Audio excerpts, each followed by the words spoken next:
Hi everyone, I'm Jane, and today we are going to create a color chart and a color wheel like these. We're also going to dive a little bit deeper into color theory and make a few other charts that will be helpful to you as you begin to mix your own colors a little bit more. Now you can either make your own color wheel and your own color chart, or you can download the templates that I made and just fill them in with your paints. You can get them on my website by going to paintingwithjane.com and then clicking on 30 Days of Art.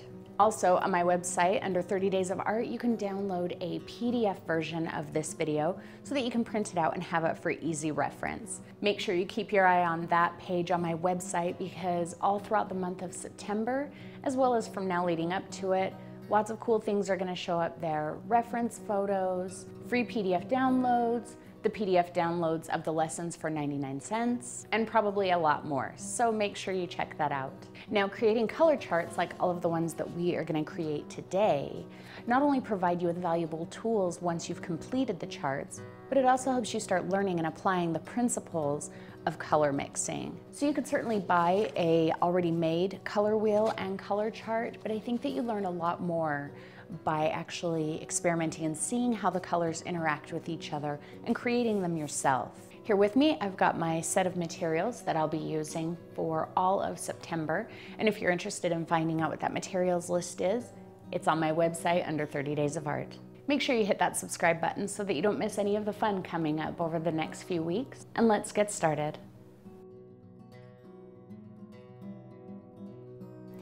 All right, what we're gonna do right now is we're gonna build a color wheel. And I know that we've done a little bit of color wheel work in the past, but we're gonna do an official color wheel right now.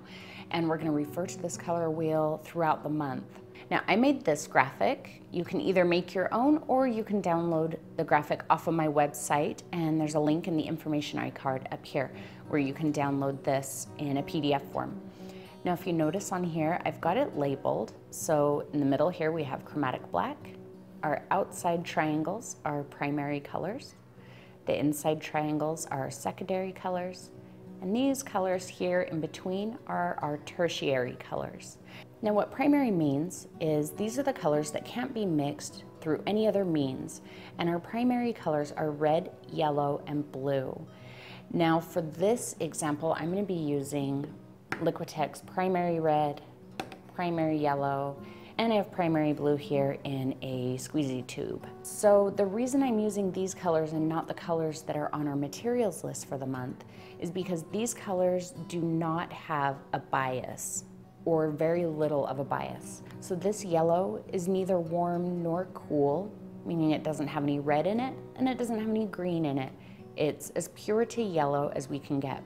Now that's really important when you're creating a color wheel because if you use any colors that have a warm bias, let's say that you use cadmium yellow instead, you're gonna get really nice oranges. But when you start moving into your greens, your green is gonna be very dull. And we'll go into why that happens a little bit more later. So I'm gonna take my angle brush and let's start by filling in our primary triangles. So I'm gonna start with red, and it doesn't matter. You can put your primaries wherever you want here. You don't have to put red at the top or anything like that. Just put it where you want it. I'm just gonna loosely fill this in. It doesn't have to be perfect. So that's our red. And notice it's pointing to this section here. So we're gonna fill that section in with our red as well. Next, let's do our yellow. And again, it doesn't matter. You could do the yellow over here if you like. And then we'll fill in our segment here. So what these triangles in the middle are doing is giving you a quick reference so you know which ones are your primaries, which ones are your secondaries, and then you know everything else is tertiary. And we'll fill in our blue. All right, so there are our primary colors. Now, in theory, you should be able to take these three colors and make any color in the rainbow. And so that's kind of what we're gonna do. We're gonna fill in this entire chart using only these three colors of paint. So let's start with our secondary colors now. So this one right here is a mixture of red and yellow. So let's mix red and yellow in about equal parts. I'm gonna grab some red and I'm gonna grab some yellow and we'll mix them together.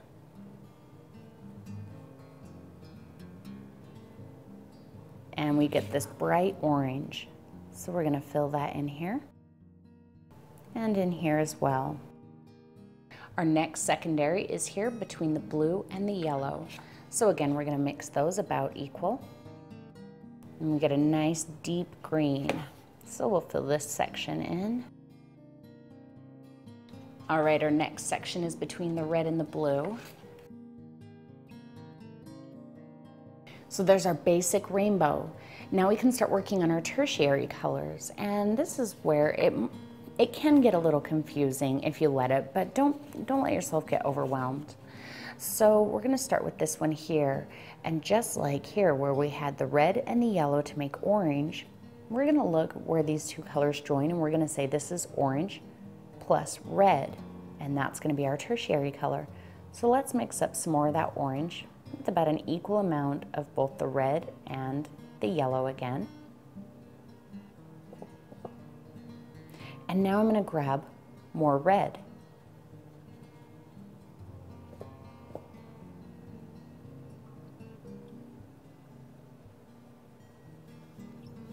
I'm just gonna throw a tiny bit more in there,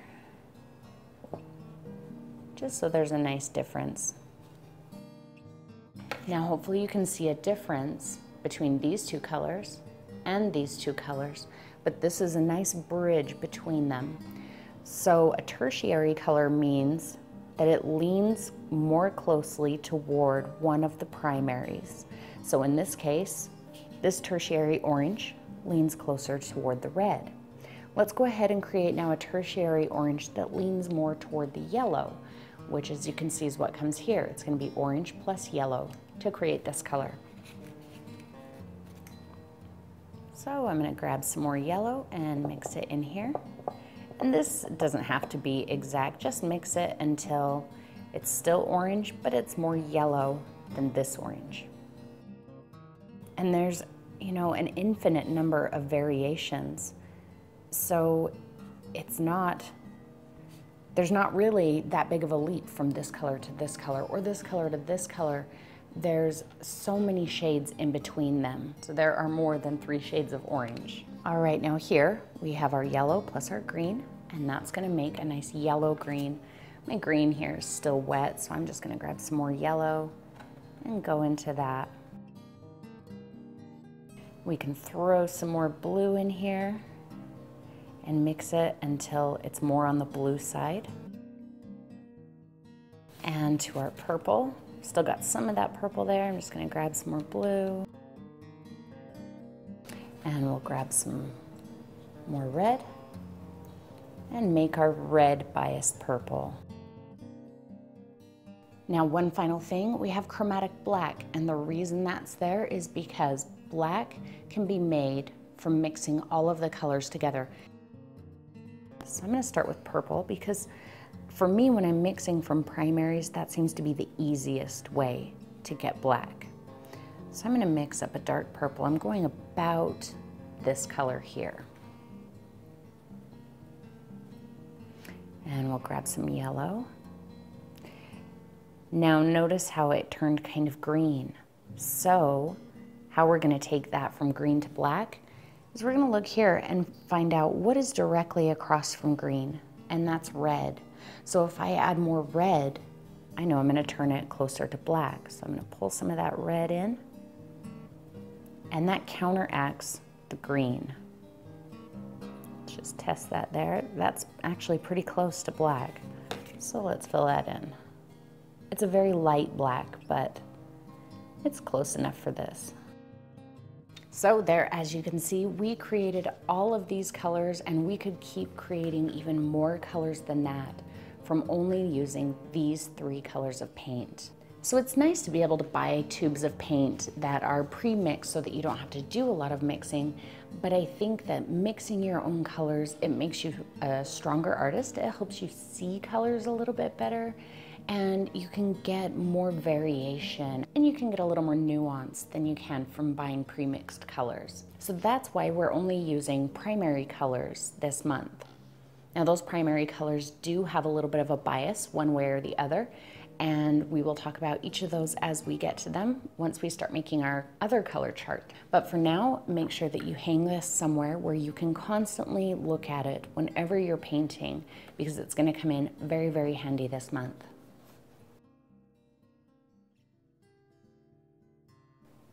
All right, the first terms we're going to talk about are hue and saturation. So hue refers to the color of the paint. It doesn't have anything to do with whether it's a warm or a cool color. It's simply the color of the paint. So this is a hue, this is a hue. Now saturation refers to the vibrancy of the hue. So this paint, this is the Cadmium Red Medium hue. This is the full saturation of the hue in its pure form. If we take a little bit of ultramarine blue and then we mix them together, we get a desaturation. So this is still red, it still verges on the side of the red color, but it's not as vibrant or as bright. It's not quite as red as it was. That's because we desaturated it with some ultramarine. Now likewise, we can take a little bit of our red and mix it in with some ultramarine until we get a desaturated version of the ultramarine. It's going to take a little bit more. The red is actually a much stronger hue than the ultramarine. So there, it's still blue for the most part. See, if we add a little water, you can still see that blue, but it's not as bright or as intense as the ultramarine straight out of the tube because it's desaturated. Now, creating a desaturation usually comes from mixing hues that are complementary or colors opposite each other on the color wheel, but it can be made with other colors as well. For example, we have red and blue on our color wheel. You can make purple with red and blue. But as you'll see later with our color chart, there are certain reds and blues that will never make a purple, and these two are a good example of that. And we will cover desaturation much more throughout the month. So let's just label this. We have our pure hue, and we have a desaturated red, and we have a desaturated blue. So desaturation is going to come in really, really handy when we're color mixing.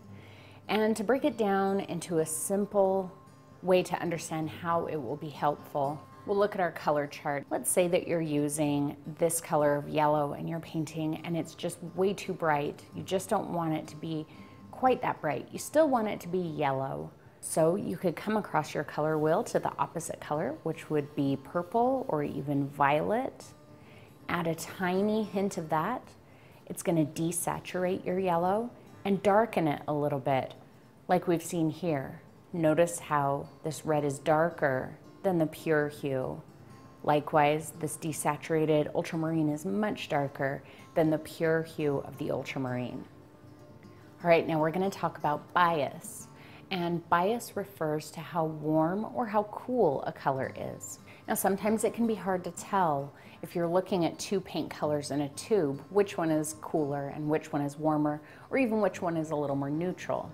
So here, for example, I have quinacridone magenta and alizarin crimson, and just looking at them like that, it can be difficult to decide which one is cooler and which one is warmer. So we're going to use this sheet of paper, and what we're going to do is put out 3 different versions of the primary colors, red, yellow, and blue, and then we can compare a little more easily to determine which one is warm, which one is cool. All right, so here we have 3 reds. We have Cadmium Red Medium hue, Alizarin Crimson, and quinacridone magenta. Now that we have them laid out side by side, it's a little easier to tell which direction they lean on the color wheel. So let's look at our color wheel again. So the bias is going to say, here's my primary color. Does it lean more toward the orange-yellow area, or does it lean more toward the purple-violet area? So the Cadmium Red Medium hue, compared to all of these, it's obvious that it's a very warm red, right about in this area. So it leans toward the red-orange area. This would be considered a warm red. Alizarin Crimson, especially compared to the Cadmium Red, it appears to have a little hint of a purpley maybe a violet base to it. It's still definitely a deep red, but I think that it's going to lean just a little bit more toward the purple area. In comparison to quinacridone, which next to these colors, the quinacridone looks very purple.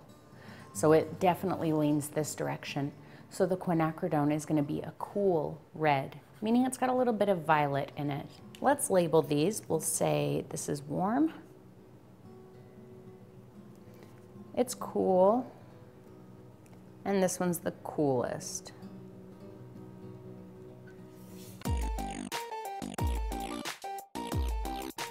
All right, let's look at these three yellows. Now, right off the bat, just based on the little label here, you can tell that yellow oxide is probably warmer than the rest of these. It's also a little more drab, if you notice, and that's because it's slightly desaturated. So some colors are gonna have a little bit of all in them, and yellow oxide is one of them. But let's go ahead and compare these yellows, because especially the Hansa yellow and the cadmium yellow, if you're just going off of the label, they look exactly the same, and they are far from exactly the same. Okay, so there's our three yellows.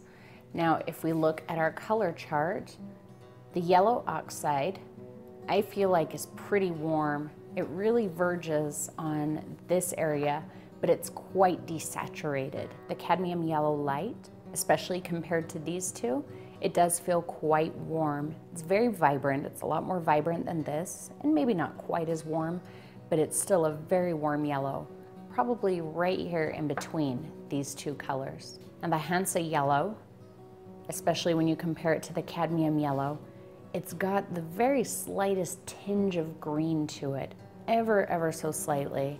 I wouldn't say that it's even quite right here between these two. It's probably like right on the line here. It's just barely heading over toward the green. Now, a lot of times it's hard to tell or really see the difference and know why it would be important to have two yellows that close together. But when you start really getting into color mixing, you'll find that this yellow can do things that this yellow can't, and vice versa. And finally, we're gonna do our blues. All right, so here we have ultramarine, cobalt blue, and phthalo blue. And I don't think my camera picks up the blues very well. Hopefully you can tell a little bit of a difference. But if you look really close, I think that the ultramarine, it verges ever so slightly right around here. And since this is moving toward red, ultramarine would be considered a warm blue. Now, cobalt blue, and every company is different. Some companies, their cobalt blue is gonna be warm, some it's gonna be cool. It's best if you lay out your paints this way, especially if you're using a different brand than I am, because each company is gonna be a little bit different. But when I look at my cobalt blue here, I feel like you could possibly make an argument that it is ever so slightly warm, but to me, it looks quite neutral. Phthalo blue, now this is phthalo blue green shade. There is also a phthalo blue red shade. Likewise, this is ultramarine red shade. There is an ultramarine green shade. And you can tell if you look at it, especially in comparison to the ultramarine, you can see that it does have ever so slightly a bit of green to it. It's probably right here, right between these two colors. So let's go ahead and label all of these again. So if you're ever in doubt, just put out all of your reds, your yellows, your greens, your blues, whatever, put them out next to each other in a block. That will help you determine their bias or how warm or cool a color is. Our next topic is value. Now, value describes how dark or light a hue is. So for example, cadmium yellow light is a much lighter color in value than phthalo blue. And you can tell just by looking at them. This has a lighter value, this has a darker value. However, if I take cobalt blue and cadmium red medium, which one would you say has the darker value? It could be hard to tell, especially depending on how they're used, at what saturation level they are, etc. So one way that you can tell is to take a little bit of each paint.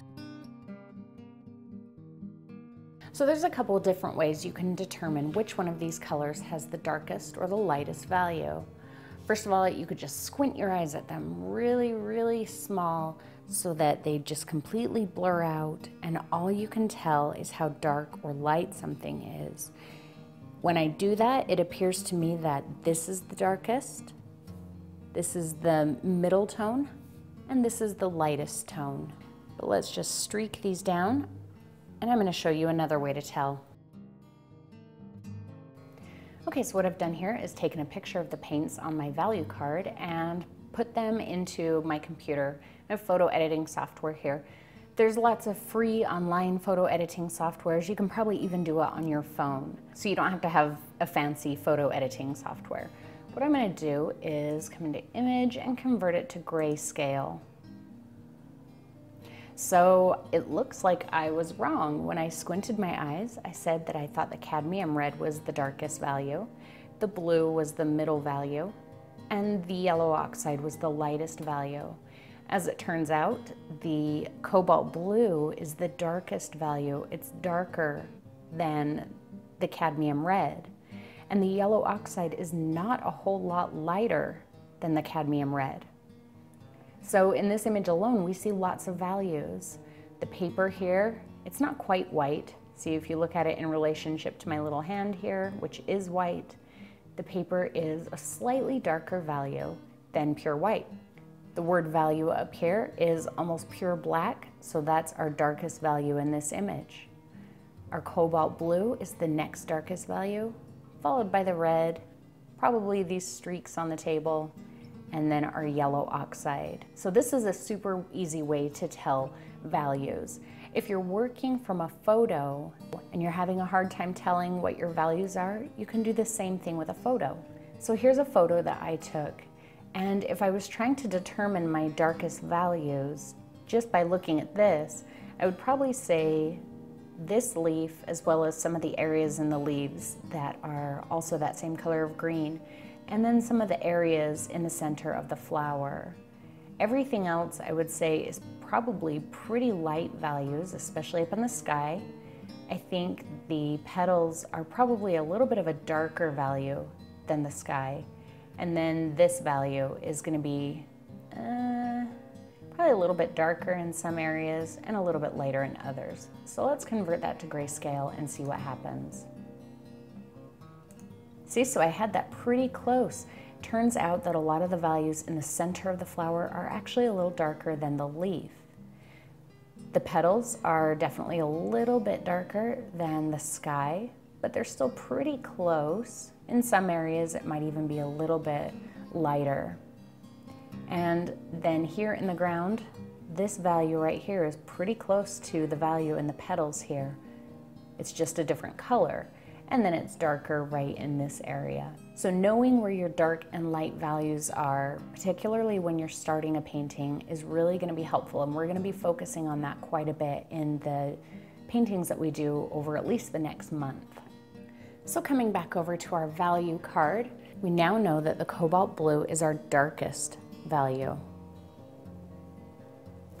Our cadmium red medium is our mid value, or our middle value, and that doesn't even look like an M, sorry.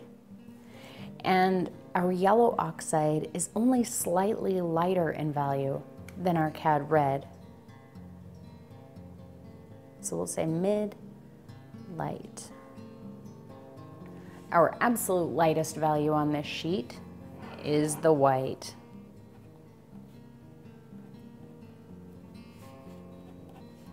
And our absolute darkest is the word value.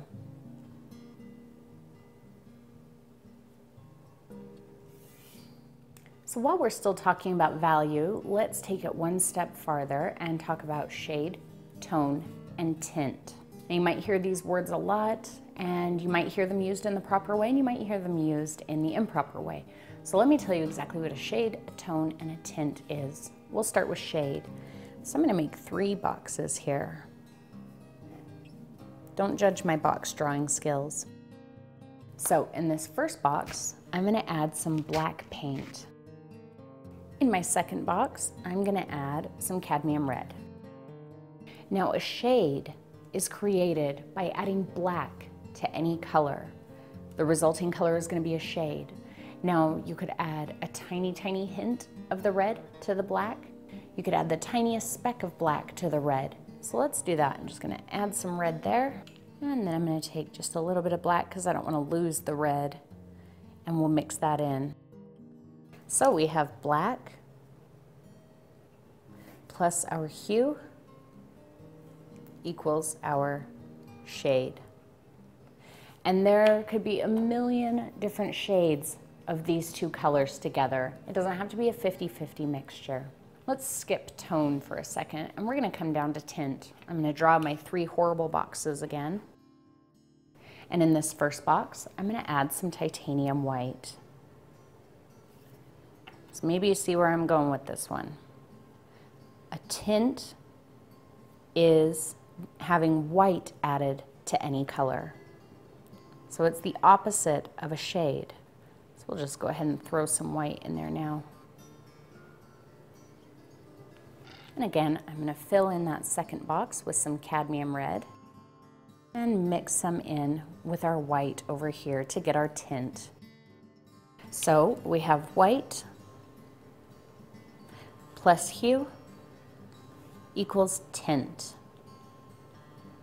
Now maybe you see what tone is. Let's draw those 3 terrible boxes again.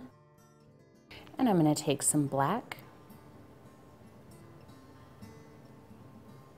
and some white and mix them together. So we get a gray, and it doesn't matter what value of gray this is. It could be a super, super light gray. It could be a gray that's almost black. So a tone is adding gray to any hue. So we'll just lay down the rest of that gray we have here. We'll fill in our cadmium red and mix a little bit in with our gray. So we have gray in any value, remember that, plus hue equals tone. And notice how different all of these colors are. It's all just the cadmium red, but with various amounts of black or white or both.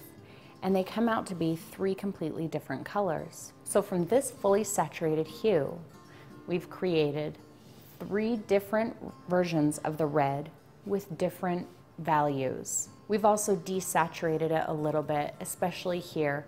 Black will desaturate a color. Technically, this color is still full saturation. White will lighten a color, but it doesn't desaturate it.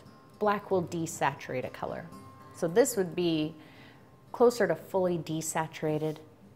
This would be closer to fully saturated, and this would be somewhere in the middle. So I encourage you to make as many charts as you can to compare and to remember the difference between value and shade and bias, hue and saturation, tone, tint, all of these terms, because we're going to be using these terms at least throughout September and probably beyond that as well. We'll have a little bit more of a focus on these terms.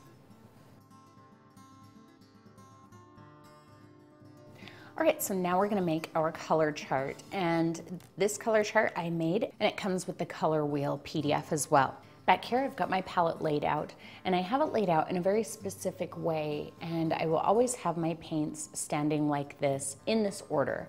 So basically I have a warm and a cool, or at least a less saturated version of each primary.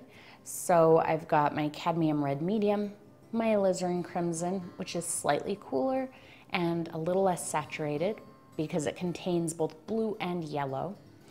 I have my Cadmium Yellow Light, which is quite warm. My Yellow Oxide, which is also quite warm, but it's a little more desaturated because it also has a slight hint of blue to it. I have my Ultramarine Blue, which is a red shade, so it's a warm blue. My Phthalo Blue, which is a green shade, cool blue. Burnt Umber, which is a very warm brown. Unbleached Titanium, which is a less vibrant, warmer version of white. Titanium White, and Mars Black. So those are the colors that we're going to put on our chart. Now the first thing you want to do is just write out the name of your colors in this order across the top and then down the side.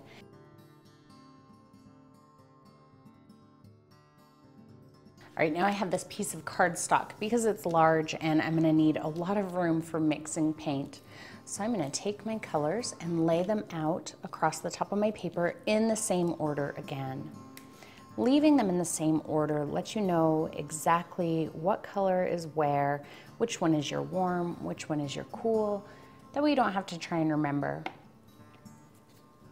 Just always keep them in an order that is either the cool first or the warm first, whatever you prefer.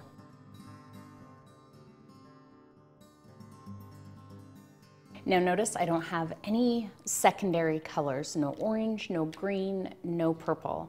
And that's because I like to mix my own. I feel like a lot of the secondary colors in the tube end up being a little bit too fake or vibrant for what I want to do, and I end up having to mix them to tone them down a little anyway. If you wanted to add some secondary colors here, I would really recommend adding a purple, maybe Diox purple.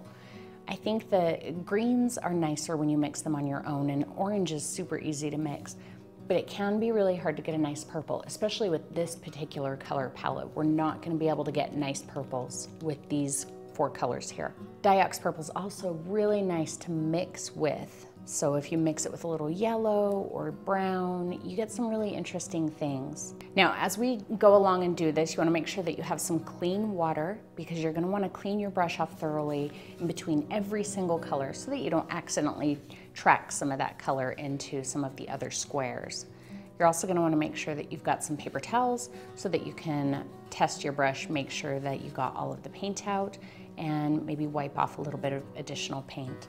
Now, the way a color chart works is we've got our colors across the top and we have our colors across the side. So wherever a square is, let's say this square, we can tell what colors were used to mix it. So that would be yellow oxide and cad yellow light. That's the mixture that's going to go right there.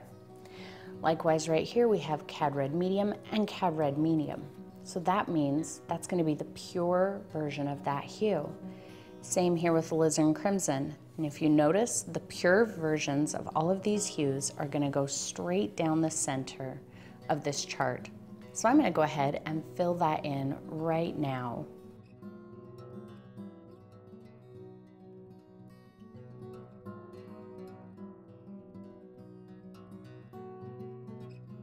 All right, so there's the pure version of all of our hues laid out. And when you see them with each other like this, it can be easier to tell which one is cool, which one is warm, which one's a little more neutral or desaturated.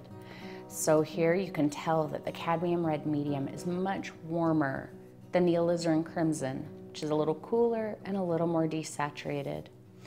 Same here, the Ultramarine and the Phthalo Blue, you can tell a little bit easier now when you look at them. The Ultramarine is much warmer. It's got a slight red hint to it, and the Phthalo Blue has a little bit of a green cast to it. Now you can do this a couple of different ways. If you want to do it the easy way, only fill in 1/2 of the chart, because if you mix 50-50, so 1 part Alizarin Crimson to 1 part Cadmium Red here, and then you do the same thing here, 1 part Alizarin Crimson to 1 part Cadmium Red, these 2 squares are going to be the exact same color, and that's the same on either side. So if you want to do it the easy way and just mix them 50-50, only fill in 1/2 of your chart, because the other half's going to be exactly the same. You're just going to do double the work. However, that doesn't really give you a good idea of what some of these colors do. Some of them are much stronger. They have a much stronger tinting power than others. Phthalo Blue and Ultramarine, for example. The Ultramarine is much more transparent and doesn't overtake a color quite as dramatically as Phthalo Blue does. You'd need, in my experience, close to 3 to 4 times the amount of Ultramarine to get it to overpower a color the way that a little tiny bit of Phthalo Blue does. So anything I mix with Phthalo Blue is pretty much just going to be a Phthalo Blue mixture. We're not going to get a really good idea of what would happen, let's say, if you mixed just a little bit of Phthalo Blue with cad yellow light. We're just going to have a dark green if we mix those 50-50.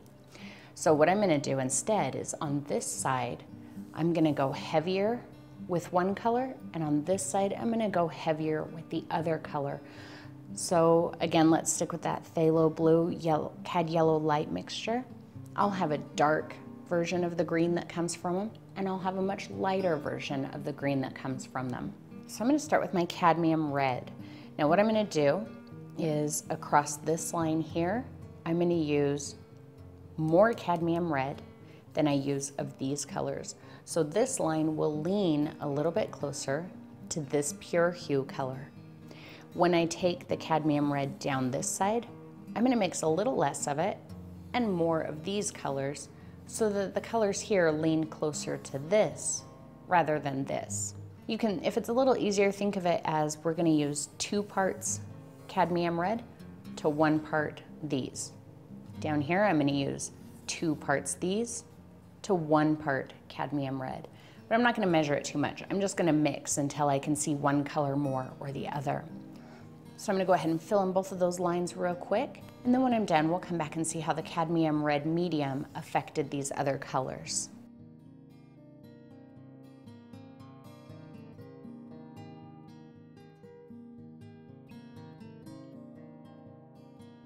All right, there's our Cad Red mixtures.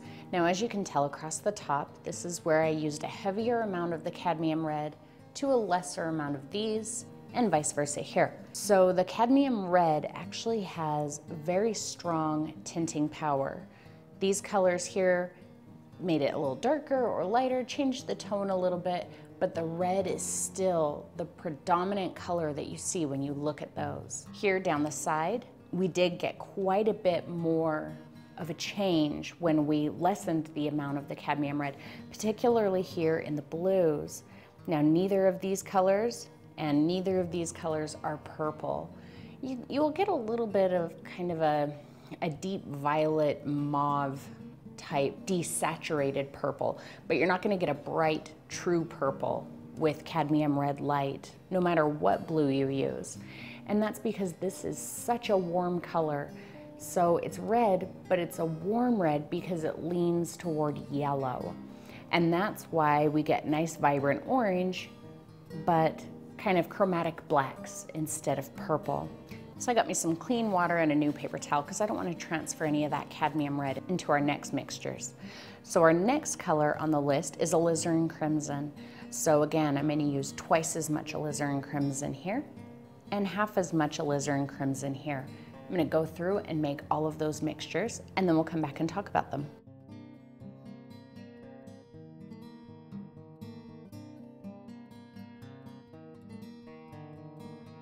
All right, there's our Alizarin Crimson sections, and as you can tell, the Alizarin Crimson doesn't have quite the tinting power that the Cadmium Red does.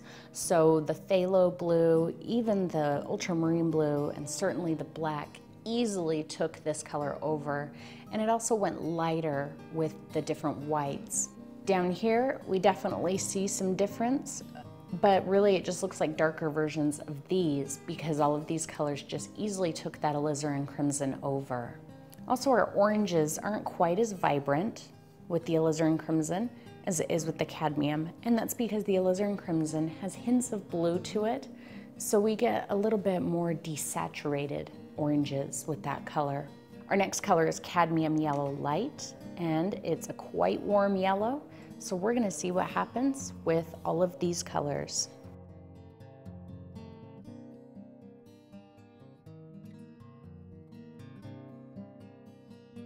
All right, so our Cadmium Yellow Light, it has a very strong tint power. So we've got some nice vibrant greens. Obviously, the one made with phthalo green is much more vibrant, and that's because the phthalo green already has a green base, where the ultramarine has a red base, so we get this much more drab green. Now, as an example of how strong the tinting power is of cadmium yellow, let's look at black. So where our Alizarin Crimson was almost completely obliterated by the black, our cadmium yellow makes this dark green. Even down here where it's mostly black, it still has a green cast to it. Now, this is honestly one of my favorite ways to make green. It's a nice neutral green. It's a little bit more natural than, say, the phthalo green mixture, which I feel like is for a typical painting, a little bit too bright. Here also we see the difference between the unbleached titanium and the titanium for the first time. In our two reds, there's really not much of a difference. But in the yellow, if you notice, it made the yellow just a little richer, a tiny bit warmer than with the white. And it's a little bit more obvious here where I added more of them. This color is much more pastel and bright. This one's a little warmer and a little bit deeper. So yellow oxide is our next color. Let's go ahead and do those.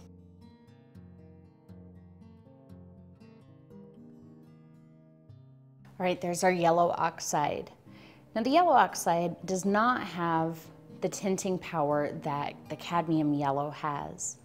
And because it's a desaturated color, it's got a little bit of red, blue, and yellow in it, we don't get nice greens. In fact, here with the ultramarine, we've got very neutralized, grayed out colors that verge on green. It's a little more green with the phthalo blue, but that's again because of the green base in the phthalo blue. So let's move on to ultramarine.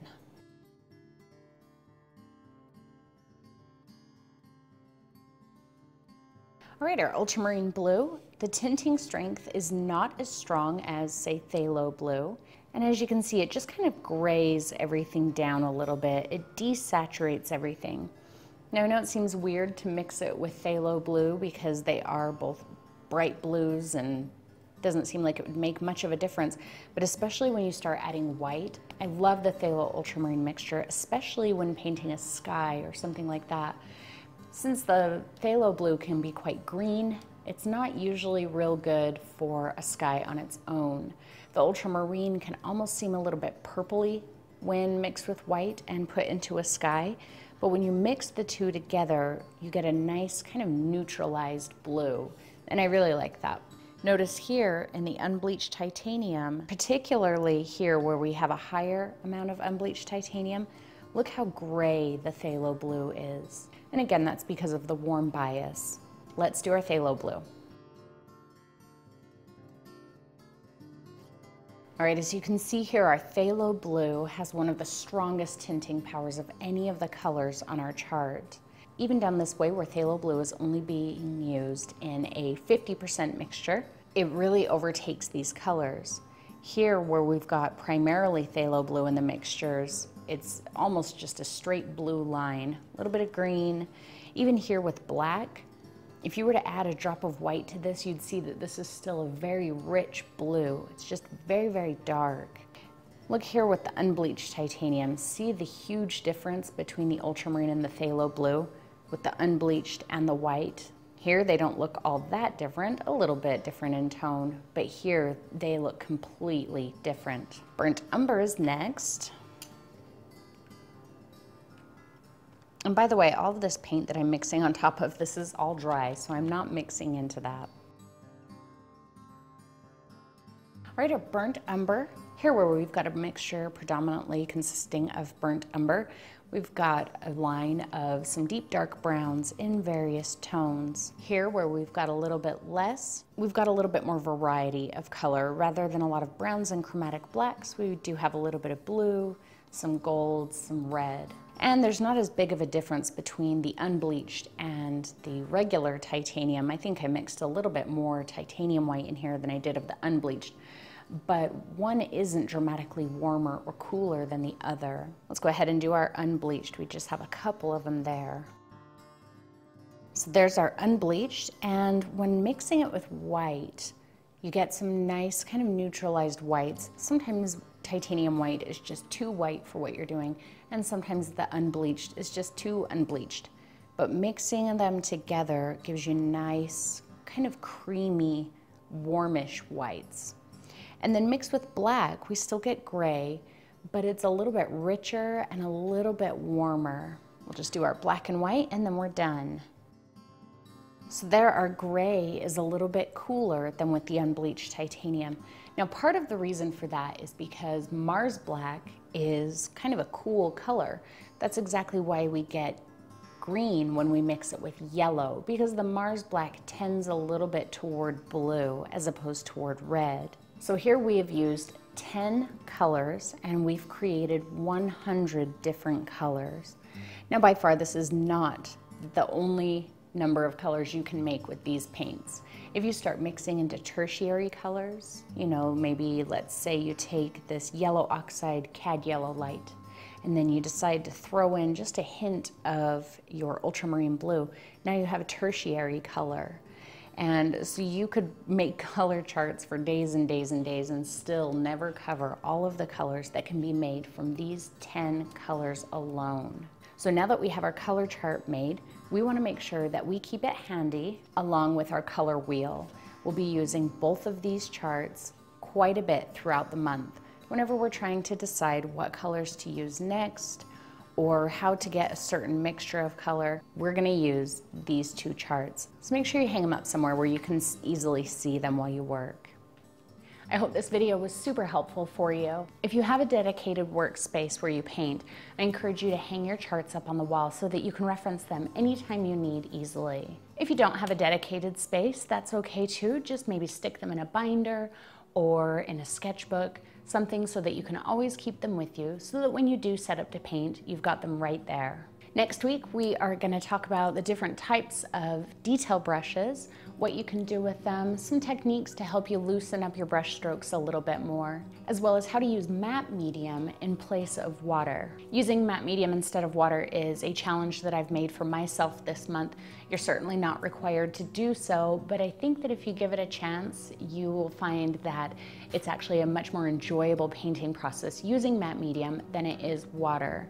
I've been doing it for a couple of weeks now, and I can honestly say that by far I prefer using matte medium over water. Thank you as always for painting with me, everyone, and I'll see you next time.